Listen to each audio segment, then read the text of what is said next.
everybody doing this morning?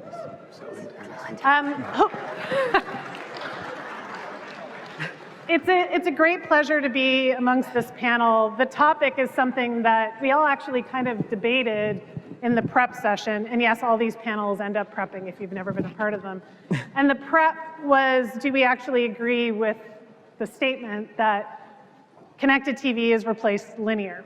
And I think that's the best place to start for this panel. So let's kick it off. Think TV has had some great research. I know Think TV is in the crowd. Applause for Think TV, yes. Looking at the total TV and its combination, that it exceeds TikTok, other streaming providers, YouTube, Fast. So what is the best combination right now when you're thinking about video, reaching audiences in Canada, and do you agree that it's replacing linear? I know this is, a hot topic for all of you. So, Lindsey, maybe we'll start with you. We'll start with me. We'll start with you because you're beside me. Yeah, exactly. Yeah, it's a hot topic, and I think it's important to remember the role that each of the players that you just talked about play. So, yes, I think obviously linear has lost reach, but it plays a very specific role in the overall plan. Then we have to look at what online video does and what specific KPIs we need it to do for said client and said brand. Connected TV is another layer. Social is a completely different layer, and it's doing, it has a different job and a different role. So I think to try to roll those all in together and say, yes, they all play a part, and we all recognize that, but to try to jam them all into the same, I guess, plan and say that they're all, doing the same thing, it is a mistake for our clients. So when you look at it from an investment perspective, you're suggesting that you really need to think about the platforms, but where does audience come in play in that for you when you think about viewing habits and some of the trends and how that's changed in our country? I mean, definitely we're going to reach different audiences more effectively. A TikTok audience is going to be different than a linear TV audience.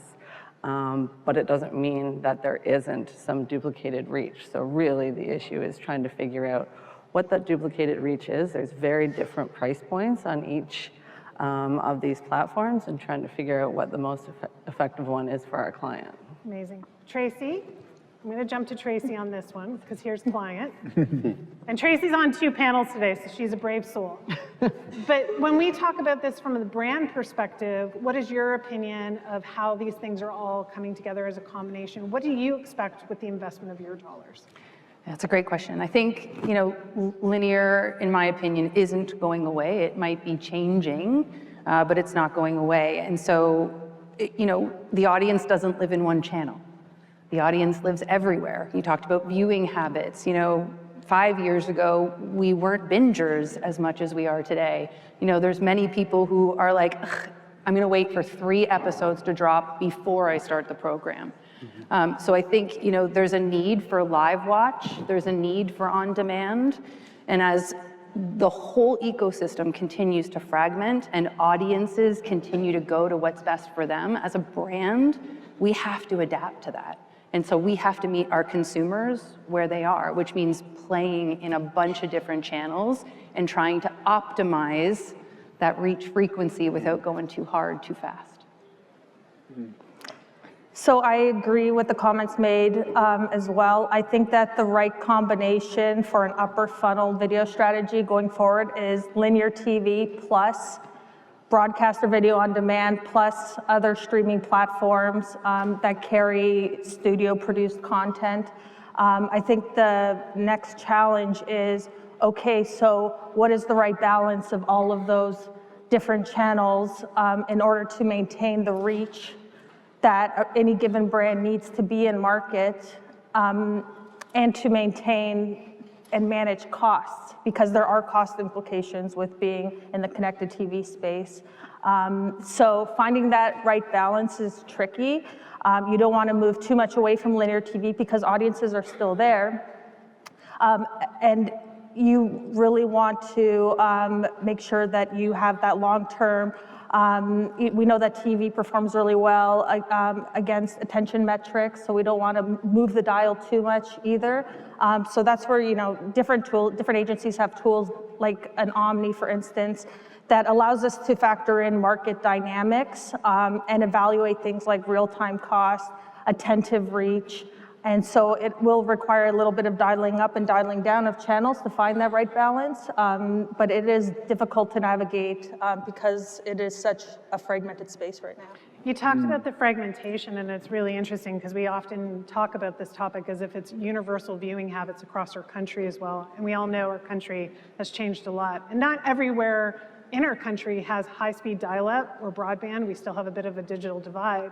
So there's places where even addressability doesn't even make sense, that linear has its spot. But you talked about cost, the balancing between cost. I'm wondering if you can dig a little bit more into that, because addressability costs go up, reach costs have kind of climbed as well at the same time. How do you balance those choices of going after like a niche audience in a specific market or a behavior versus making sure a brand has overarching reach? So with connected TV, there comes the opportunity for enhanced targeting and addressability and that sort of thing. But if we're talking about upper funnel tactics and replacing the reach loss from linear television, we need to look more broadly, because broad reach requires broad audiences. And so I think there is a role for more niche targeting within the funnel. And so finding that balance between broad reach and making sure that, brand health and long-term awareness and things like that are kept intact and healthy and supported, but also the lower funnel targeting capabilities that has a place in this ecosystem as well. Can I build on that, Sarah? Please, Tracy. I think you're spot on. I think the other challenge is we've always looked at linear as one to mass and digital as one to one. And even in connected TV, when we're talking to broad audiences, the ad itself is still delivered one to one. So the question becomes not just a cost of the CPM, but the cost of the creative. Yeah. Do you want a one-to-many message to also be your one-to-one message, even if it's targeted broadly? And to me, the answer is no, because it needs to be fit for channel. It needs to be based on how that consumer, what their mindset is, what are they watching, what are they doing? So that has to be reflective. So if we have that signal, we should be using it. And so that's where I think the amplification of linear comes to be, as long as we have the right creative. Because if we don't, then it's very expensive to run a TV ad on CTV. Yeah. Fair enough. Christopher. Yeah, I think we as an industry tend to pit perhaps linear versus streaming and CTV, where it really isn't that. And where we speak about costs as well when it comes to creative, it's trying to compare the two, where I think we are at a point where we need to evolve, and I think it was discussed this morning during the breakfast briefing, of becoming one video or total TV in an essence. So we say, is streaming or social replacing a lost linear reach? It shouldn't be replacing. It should be, how is this now forming or merging into this new organism of total TV and measuring total video? And I think that's where we're looking at. And I love what InLogic has done with their total video planner and being able to plan that deduplicated reach there. But how do we look as an industry on getting to the next phase? How do we measure this? We've got the planning elements. We know how to execute. But now measuring this deduplication is, I think, critical, and where the next stage of us is. And to build on that, this has been a topic probably at the last 3 years of conferences that I've attended of cross-media measurement. And are we just constantly trying to chase perfection? I know that you're on talking about Numeris and Trade Desk and the integration later, but are we chasing too much perfection in lieu of just progress? Do we need to move ahead? Spence, what is your thought on this? Well, look, you might be wondering what I'm doing on a buy-side panel. I'm not a wolf in sheep's clothing, don't worry. Our job is to help make the buy-side successful, and Corus is a big marketer in our own right. I don't personally think that as a company we're chasing perfection in lieu of progress. For us, connected TVs is a great way to get our content in front of new audiences. That's where the premise that we start from. breaking out of things that consumers don't like about pay TV, around the price point or the lack of flexibility or having somebody install something in your home. So with Stack TV and Pluto and some of those services, we've been able to get in front of new audiences with our content, which is critical for growing our business. The nice thing for our advertisers is that does mean we can extend reach and that we can get your messages in front of younger audiences because all of those services are ad supported. The video planner, I think, is an excellent example of something that is progress and isn't perfect. It is still just a couple of provinces, but of all of the things that we've done in the last year, we have answered more client questions with Video Planner around the incremental reach you get by adding our streaming services to a linear TV buy than almost anything else. So it isn't perfect. Clients know it's not perfect, but it's directional, and it confirms what I think we knew intuitively, which is that these are different audiences in some cases. Yep. I think it's a fair point. So connected TV gives us some weirdness with it as well. It gives us weird ad loading, fragmentation. We have some transparency issues, especially if you're buying connected TV in an open exchange. Most of the time you can't even identify some of those connected TV channels. We also had a great debate about premium. So how do you navigate the good and the bad of connected TV as it is right now? And how do we continue to progress this conversation so that partners like Corus and Bell and others are actually listening to us and moving it forward? What do we want to see as some of the improvements? Lindsey? We definitely want to see a great user experience. So I think we've all seen on some of the streaming platforms, there is a frequency issue. That's not good for our clients. It's not a good user experience. It's not good for the sell side. So we really need to make a much better effort at making sure that's a good user experience. No one is investing in connected TV to build frequency. That's not the purpose. So I think we have to start there, and so that we have our clients' trust, and that the sell side, all the streaming services have our trust that when we are investing, and we're investing a substantial amount of our clients' budget, that it is a good experience. And I think building on what Tracy had mentioned earlier, it's also having the right creative for the right platform. If you've got user-generated content, it's not going to work. The same ad is not going to work as it will with a premium connected TV streaming service or linear TV. And the broadcasters and the streaming services are investing substantial amounts of money to have top quality content, and I think we need to make sure that the ads that we're serving adjacent to that content are at the same level. Tracy, what's premium to you? Premium to me is what's premium to a consumer. I should not be defining premium as a brand, as a person, as a buyer, because everything is relative and contextual. But for the love of Pete, can we please put frequency caps on our campaigns?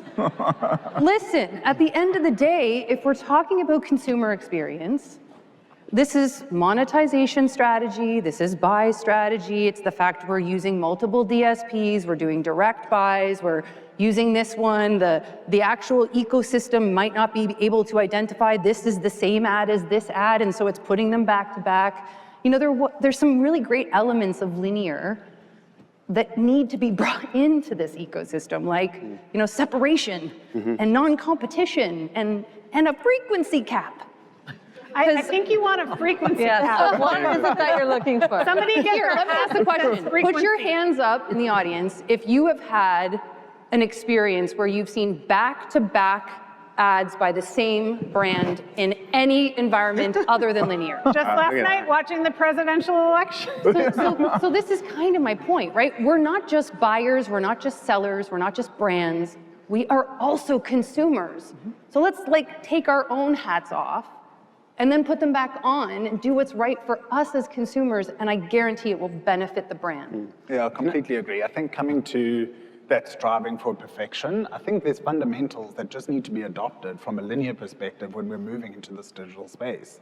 So when Sarah asked, are we too close to perfection? No, we tend to clunk our way through things, whether it's our planning tools or whether it's our frequency capping. This is us evolving as an industry and coming to terms with what's needed to be done. And I love that point, Tracy. It's like we tend to forget that there's core fundamentals that come from linear TV that need to be adopted when we're merging and growing this organism or evolving this organism into total video. Yeah. Can I make a counterpoint? I think I see it slightly different than you do on the premium video point.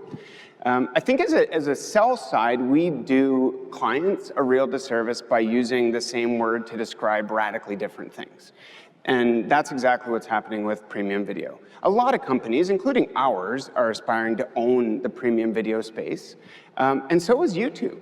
Like, YouTube is saying that it's no longer the studios that will define premium, it's the audience. And that's what you should pay attention to, which is amazing marketing, but it's total nonsense. When was the last time that you heard a consumer recommend a piece of premium video to somebody? That it's not the way that consumers look at it. And I really believe that each of you have an accountability to define what premium is. Premium is a value proposition to the advertiser, not to the consumer. And the way that it's been defined by Comcast in the US, which is what we really believe in, is that it needs to be transparent, it needs to be brand safe, it needs to be seen by real people in a high quality environment. It's not a yes or no, it's a spectrum.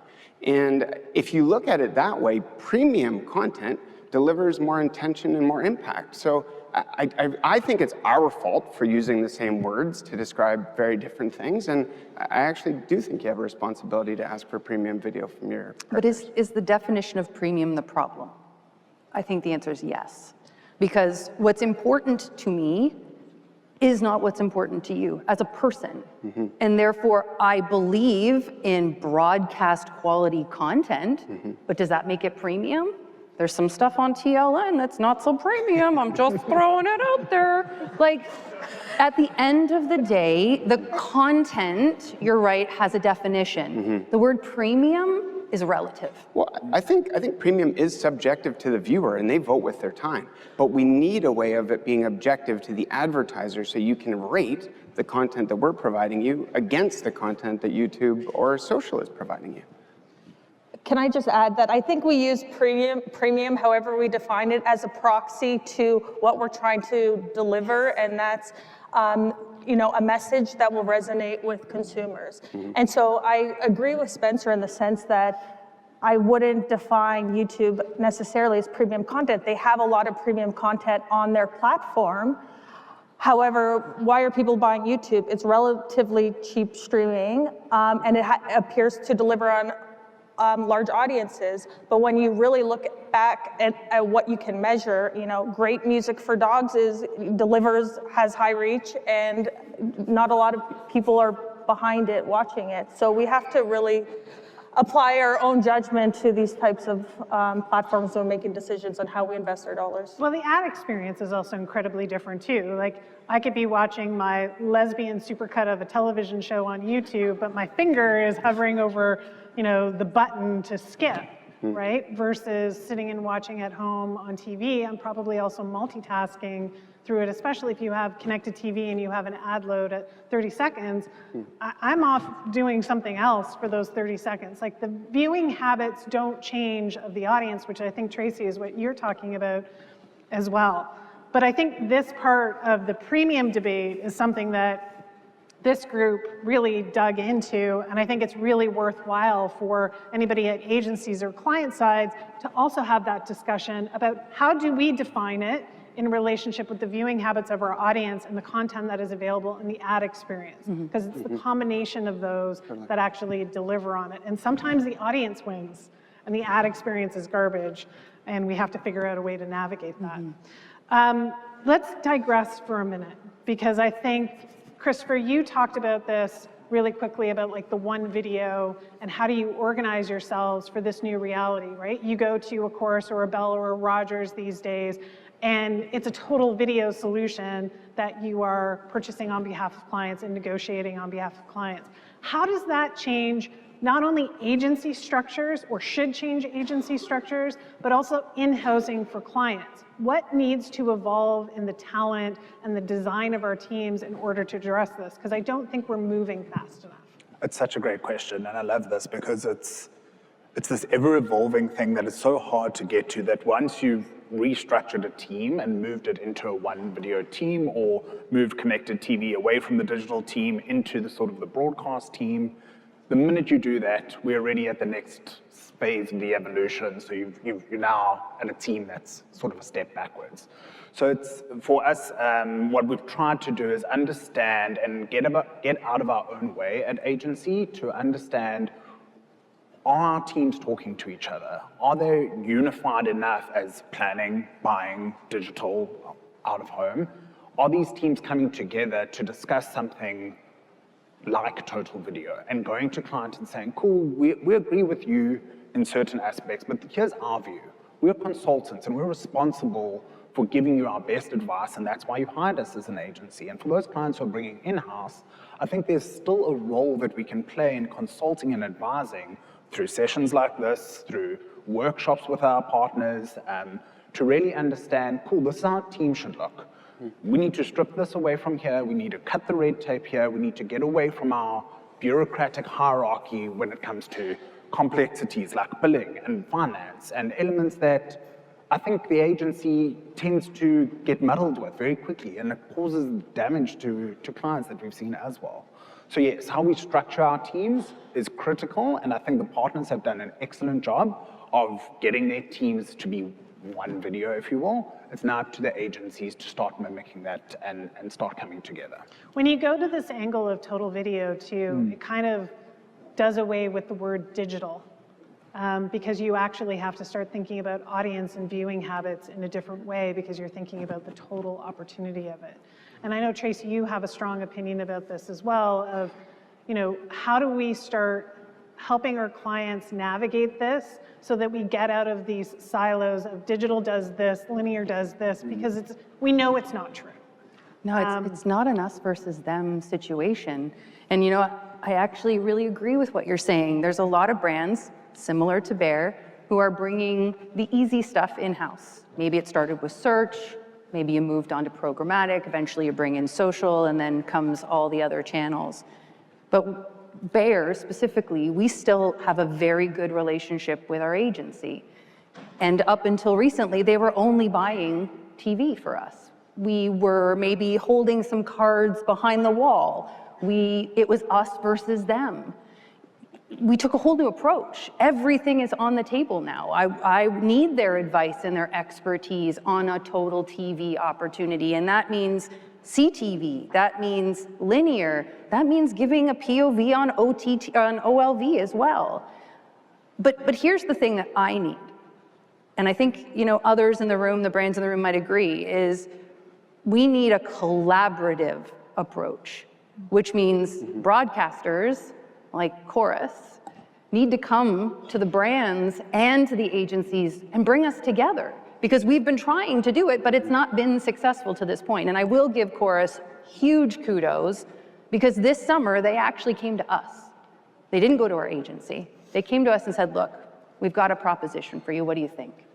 And then we went back to the agency and had that conversation, and we built this amazing deal. And now we did look at it as total TV. So that's what we need more of. Having real conversations, bringing the value of all of the channels to the table, and working on it together transparently. And to your point, getting all the other stuff out of the way. Melissa, do you have a comment on this one?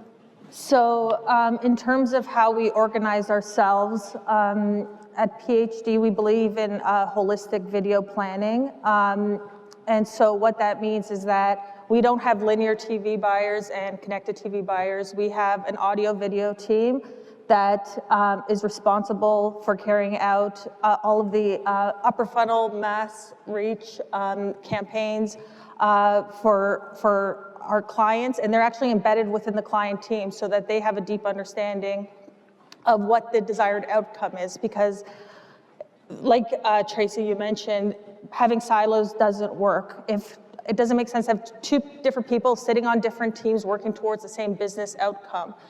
So we've organized our teams to have the same person work across the video landscape. I think the only thing to add there, and obviously we work very closely with Tracy and her team, is yes, it doesn't make sense to have our buyers or our planners siloed within the agencies, but the reality is we're still buying it all across different platforms. So I can be the total TV buyer or planner, but I'm still buying linear and connected TV and online video and social all on completely different platforms. So it's still not a true cohesive process. Does that require agencies, though, to spend more time upskilling and starting to think about their talent in that vein of cross-training, cross-discipline? And I think we've all been around enough to also think about sometimes doing the hard thing is also the right thing. So do you think that there's more space for training and development in this so that we get really talented broadcast buyers, shout out to broadcast buyers in the room, who now have other skills set built into what they are doing so that they are addressing this? Yes, absolutely, and I think that's what we're all agreeing on. The issue is still, though, you're not going to market and buying a video or executing a video plan holistically. You have to do it, on all different platforms. It's not one, but yeah, it definitely opens up more opportunity for more expertise across the board. Well, we definitely end up with more and more walled gardens as we progress in this media ecosystem. Spence, I have a question for you, and this is off the talk track, but when we start to see a decline in linear viewership, that inevitably means we have a hard time keeping some of these local stations going, but in replacement of that is not connected TV. So there's a balancing act as a broadcaster that you have to have at Corus as you start to see dollars not flowing into local media and local TV broadcasts the way that they should. It's also the most entrusted environment for people to keep up with the news, by the way. And on the opposite side, there's no connected TV solution that gives you enough scale in those markets, so you end up in an interesting quagmire. I think that's entirely possible for a lot of broadcasters. We've been really, really fortunate in the news space in that we began transforming the way that we produce, distribute, and monetize news 10 years ago. And now, if you look at the success we've had in news, we've almost doubled our share of linear TV news viewing. And we were the first to put all of the news feeds available digitally 24/7 in 14 markets across the country. We did that with Amazon Prime during the pandemic because it was just the right thing to do for consumers, and we did it very quickly, and that is now available in many more places. Those two things together have allowed us to grow news audiences this year in aggregate. So you're absolutely right. TV viewing is going down by 8 or 9 or 10% a year. Our news audiences are up this year, and advertising investment in news is up this year. So we're in I think, a pretty privileged position as it relates to news, and we're very proud of what we've been able to do, but the pressure associated with that is still immense, and we're gonna have to continue to figure out how to set ourselves up for the future. That never really goes away, I don't think. Yeah, I mean, the reality of it is news is probably the most brand safe environment, but we haven't been treating it so. Final question, just to do a bit of a round robin between all of us. Tech innovation in this space seems to be happening exponentially. There's always a new entrant. There's always somebody with a new shiny object that we have to try, test, and see if it actually delivers on the expectation. What does CTV need to do to continue to move in the right direction in Canada? And how do you know when it's moving in the right direction? How do you gauge that it's delivering on exactly what you want it to do? And I think we've discussed as well pulling a little bit of what linear does really well, needs to learn from connected TV and vice versa. So when do we know that we're hitting that prime time of investment and the promise of what this talk was supposed to be, which is that it's completely replacing linear TV reach, which I think we've all agreed it does not? What do we still need to see to continue to have it progress in the direction that we need to? Lindsey, I'll start with you. I think as a start, we need, to truly understand what that unduplicated reach is, what additive reach connected TV is adding within the linear space, so that we know we've got the right amount of linear. As you said, we know it's not completely replacing linear reach, and then we know that we're doing the right job in online video as well, because I think that's an important piece of it. And then the frequency capping is huge. The overall user experience, consumer experience, has to be fixed, because right now it's, there's a lot of money going into streaming, and I'm not saying every experience is poor, but I would say a large percentage is. It needs to be fixed if it's going to really if we're going to really start looking at unduplicated reach in that space. A lot of what you just said is find me the waste. Yeah. Find me the waste. I would agree with Lindsey. I think that there needs to be industry collaboration around measurement in the CTV space so that we can measure connected TV in line with television to understand that deduplicated reach. I think that from an innovation perspective, there's a lot of opportunity, and it was mentioned a little bit this morning in the breakfast briefing around what we can do with ACR data and marrying that with set-top box and panel information so that we have a really clear video holistic view of the Canadian marketplace. From a tech innovations perspective, I think ad pods, dynamic ad pods are a great opportunity within the CTV space. But I would also say, from a linear perspective, I think there could be a reimagining of ad pods as well, especially if we're looking at a conventional primetime schedule. If we're going to continue to transact on commercial program ratings rather than commercial ratings, and half the audience is skipping through commercial breaks, we need a reimagination of what ad pods look like to enhance the consumer experience, but also make sure that our dollars are not wasted in that space. Tracy? I agree with everything you just said. I feel like I can't even contribute more. That was like perfect. I totally agree about the linear ad pods as well. I think that needs reimagination. Actually, if I can offer, when will we know it's working? I think we're already we're learning how it's working. It's an adaptive process. I think it's going to get better as transparency comes in and more regulation, more unified measurement, et cetera. But if I can ask one more thing, when are we going to get to a place where it's not 6 months to a year reporting back on linear performance? Because at the end of the day, I can optimize my CTV tomorrow. I know what I'm seeing in the data today, but I have to wait 9, 10 months sometimes to understand how my television performed. And so, they're drastically different, but reliant on each other. And so I think it's not CTV's job to fix, it's not linear's job to fix, it's our job as a community to find the way to bring them together for everyone. I think it's a very, very fair question and a great example of what you said earlier, Sarah, which is not letting perfection get in the way of progress. There are things that underpin our measurement currency that are the cause of the way that the seasons are reported and the way that posts happen. But if you take our Cinch product, for example, you can go in there and build a TV campaign in 5 steps, and we post on actuals. We don't wait until the end of the season, and you'll know how your TV is performing the next day, and we're re-optimizing overnight. So there are examples. If that is truly a pain point, then there are ways to solve it. The things that we're focused on in the connected TV space are solving the problems that are shared by both the audience and the advertiser. Repetition is a massive one. I think Tracy would probably agree For the love on of that Pete. point. I'm getting the sense. So obviously managing frequency is a huge part for us. That also, there's a demand side aspect to that. If the same campaign is coming through open market and a direct deal, we can't help you there. So the more transparency and conversations we're having with clients, the more that we can manage frequency on your behalf. Irrelevance is another huge pain point, both for audiences and advertisers.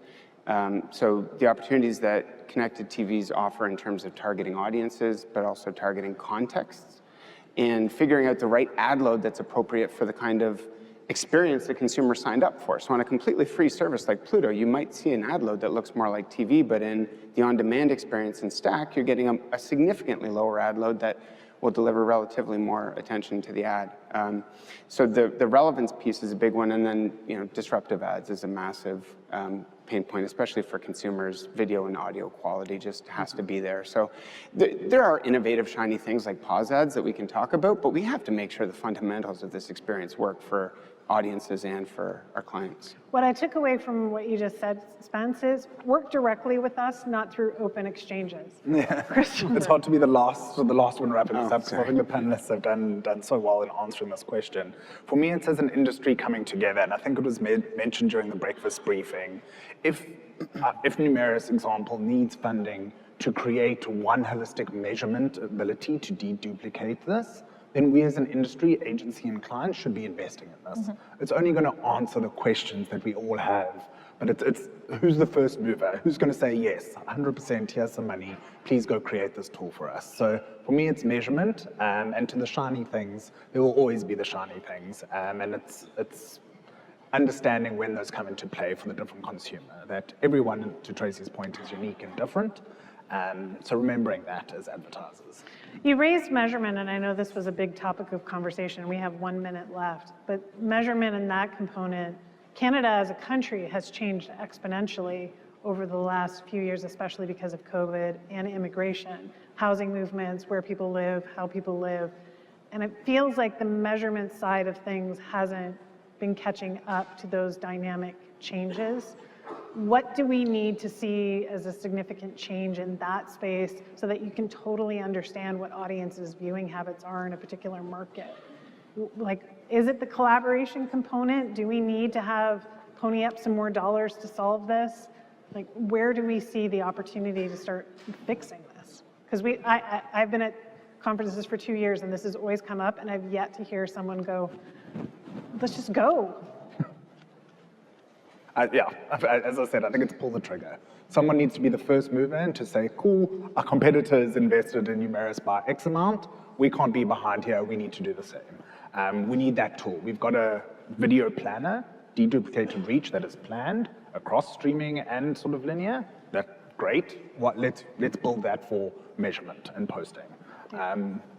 We get in our own way sometimes. I think we just need to get out of our way. It requires publishers to participate and to share information and to work collaboratively. I think that's the only path forward. Yeah, I would agree. Is privacy holding us back, or is it we're afraid to show the value of what we have? I'm not sure it's privacy. I don't know. And if everybody was committed to transparency, I think we'd get to an answer a lot faster than we are today.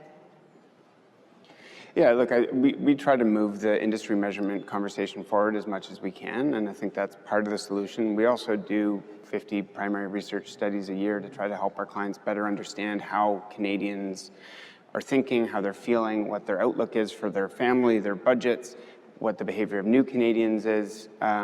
So I don't think we can ask the industry currency to solve the problem you're asking about, Sarah. We each have an obligation to do that, and where we've had a lot of success and a lot of traction with clients is doing primary research together. Amazing. I hope everybody took something away that they can have a discussion with their agencies and brands today from this panel. I would like to thank all of you for a dynamic, and yes, Tracy, there was a little spice in there, conversation. I think it's really important for us to continue to have these kinds of dialogues so that we can continue to move everything in our industry forward. So thank you so very much to all of you. Thanks, Sarah.